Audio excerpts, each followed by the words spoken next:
You mentioned water, and you have a book called The Healing Power of Water. Mm-hmm. Is that still something that's overlooked by most people? I think a lot of people think, well, I get it in my coffee, I get it in my soda, and this and that. I mean, right. How important is it, and how overlooked is that? Well, what's so interesting is water in coffee is not water, it's coffee.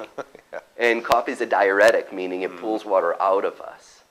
Mm-hmm. And so, wow, I mean, water is an amazing conversation.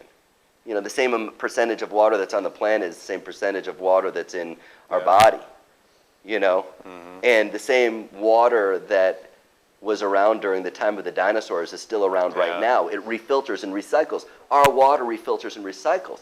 And so, different aspects as quantity, quality, and frequency of water, it's so important. Two things that I find right off the bat when people come in to see me as a holistic physician is they're dehydrated and their blood sugar is whacked out. And if they can balance their blood sugar and get themselves hydrated, they'll make a huge change. Now, there's a lot of controversy as far as like, oh, what's the right kind of water? Can't I just drink tap water? How about bottled water, different things like that? In my experience, I have found that tap water it's poisonous. It's got chemicals that, thank God, we actually have municipalities that, rather than like in Bangladesh where potentially, you've got all kinds of different microbes and, it's like at least we can take care of that. However, the municipalities don't have the filtration to actually filter out all the medications that people are on in the world. And so that goes into our tap water. We shower in it. We drink in it. People are getting chemotherapies and radiation and antipsychotics and birth control pills for everybody. They find it all over the place. So, I find it's very important to drink a good filtered water. Then when you think about, well, how about RO, reverse osmosis? That's got to be a great water. It's the cleanest water you'll ever drink. It's dead, though. It's dead water. There's nothing in it.